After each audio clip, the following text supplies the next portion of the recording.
प्रिय दर्शकों, मेरे इस दिव्य चैनल पर आप सभी लोगों का हार्दिक स्वागत है। क्या कहता है हस्त नक्षत्र तुला राशि के जातकों के लिए, इस विषय पर आज हम चर्चा करेंगे। तुला राशि के जातकों के लिए ये कार्यक्रम चंद्र राशि पर आधारित है। हस्त नक्षत्र के ग्रह स्वामी चंद्र है। चंद्र आपके भाव है या संवेदनशीलता है। ये नक्षत्र आपकी भावनाओं के लिए भी काम करता है। जैसे हम बहुत लंबे समय से कोई कार्य अपने हाथ से यानी कि स्वयं से करना चाह रहे थे, वो ये नक्षत्र दर्शाता है। हस्त नक्षत्र स्वकर्म करवाता है। इसे आपने स्वयं अकेले करना है। इसमें आप किसी और से अपेक्षा नहीं रख सकते हैं। हस्त नक्षत्र हाथों को दर्शाता है। हाथों से स्थापित करने वाली आगम शक्ति होती है। हस्त नक्षत्र काल पुरुष कुंडली में अर्ध त्रिकोण को सक्रिय करते हैं। 2, 6 और 10 ये भाव अर्ध त्रिकोण माने जाते हैं। इनमें वृषभ, कन्या और मकर राशि आती है। अर्ध त्रिकोण के 2 अर्थ होते हैं। जीवन में होने वाले जितने भी अनुभव होते हैं उनके अर्थ समझना, और दूसरा धन प्राप्ति।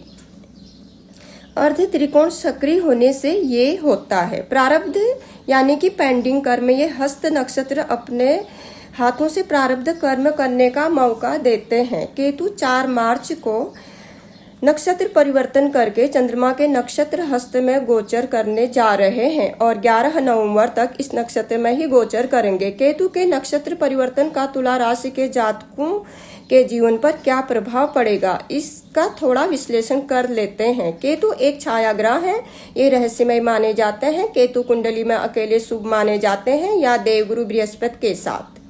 केतु यदि किसी ग्रह के साथ गोचर करें या किसी ग्रह पर दृष्टि डालें, ये उस ग्रह का 5 गुना बल बढ़ा देते हैं और उस ग्रह से संबंधित क्षेत्रों में जातक को बुलंदी तक ले जाते हैं।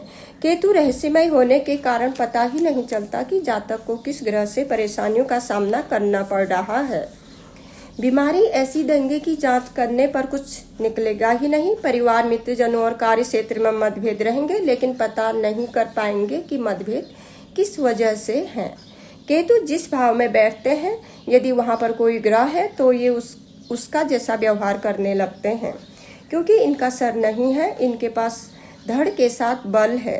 केतु के साथ बैठा हुआ ग्रह यदि शुभ है तो ये उसकी शुभता 5 गुना बढ़ा देते हैं। यदि अशुभ ग्रह के साथ है तो अशुभता भी 5 गुना बढ़ा देते हैं। यदि अष्टम में केतु हो तो स्वास्थ्य और ससुराल से परेशानी देगा। संतान उत्पत्ति में बाधा उत्पन्न होती है। पुत्र प्राप्ति में समय लगता है या पुत्र होके भी नहीं रहता है। केतु के अशुभ होने से संतान बुढ़ापे में साथ नहीं देगी। अशुभ केतु के कारण कार्य क्षेत्र में बेवजह आरोप भी लगते हैं।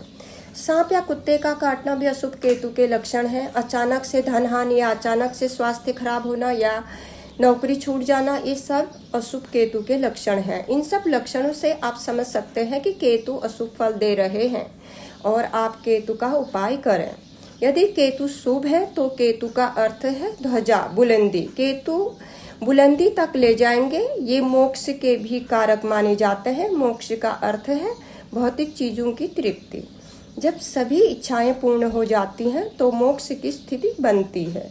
तुला राशि के जातकों की कुंडली में 30 अक्टूबर से केतु 12वें भाव में गोचर कर रहे हैं।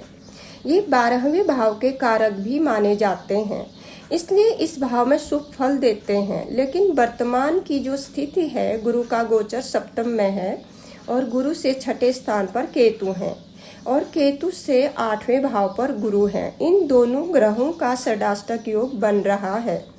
30 अक्टूबर से ही केतु आपको शुभ फल नहीं दे रहे हैं। 12वें भाव के केतु से विदेश संबंधी कार्यों में रुकावट आई होगी। कोर्ट कचहरी के चक्कर लगाने पड़े होंगे और खर्चे भी बहुत हुआ होगा। स्वास्थ्य पर भी बुरा प्रभाव पड़ा होगा। ये स्थिति अभी 30 अप्रैल तक रहेगी। 30 अप्रैल को गुरु राशि परिवर्तन करके वृषभ राशि में आ जाएंगे और यहाँ से गुरु की पंचम दृष्टि केतु पर पड़ेगी। गुरु से 5वें भाव पर केतु और केतु से 9वें भाव पर गुरु, 9 पंचम का योग बनेगा। इससे आपको धार्मिक कार्यों में रुचि बढ़ेगी। अभी तक जितनी भी समस्याएं चल रही थी वे अचानक से सभी समाप्त हो जाएंगी। केतु की चौथी दृष्टि चौथे भाव में पड़ने से जो भी पारिवारिक समस्याएं चल रही थी अब वे भी समाप्त हो जाएंगी। अचानक से कोई मांगलिक कार्यक्रम घर में हो सकता है।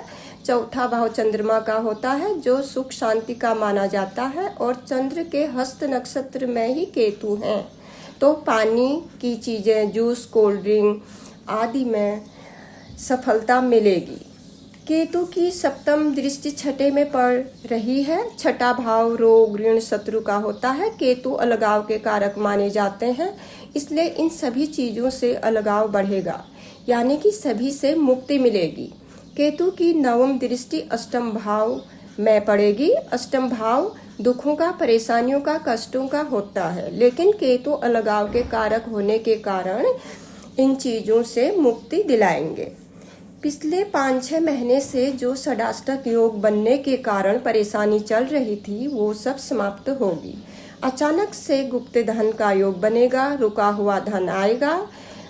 केतु बुध की राशि में गोचर कर रहे हैं। बुध व्यापार के कारक माने जाते हैं, तो आपका व्यापार बाहर विदेश से बढ़ेगा। अष्टम भाव परिवर्तन का भी होता है। बुध लाभ के भाव में है।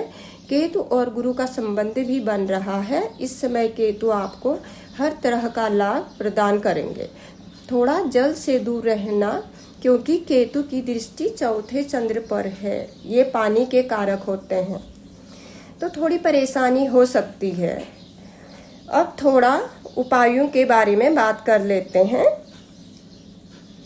केतु की शांति के लिए श्री गणपति अथर्व शीर्ष पढ़ें, कुत्तों को रोटी खिलाएं, अपाहिजों की सहायता करें। प्रिय दर्शकों, यदि वीडियो पसंद आई हो तो चैनल को जरूर सब्सक्राइब करें। वीडियो को ध्यान से सुनने के लिए तहे दिल से आप सभी लोगों का धन्यवाद।